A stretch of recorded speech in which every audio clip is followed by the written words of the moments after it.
Morning guys, ride out tayo ngayon. May gagawin pala ako guys, isang segment. Tawagin natin itong BTS. Ibig sabihin bike talk segment. Pero pag-usapan natin about talk about coffee, about business, yan mga ganun. So yung topic natin, in simple way, paano ba natin malalaman na good or bad ang isang kape?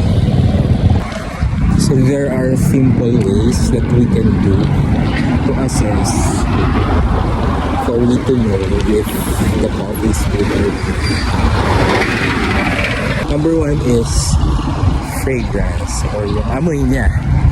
So, if ang amoy ng coffee, of course, kumabango, like nutty, chocolatey, fruity, it's good. Okay?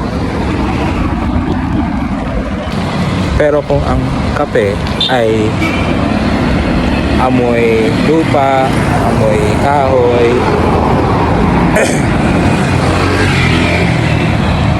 definitely it is a stale beans and hindi na siya okay. Okay? That is a bad coffee.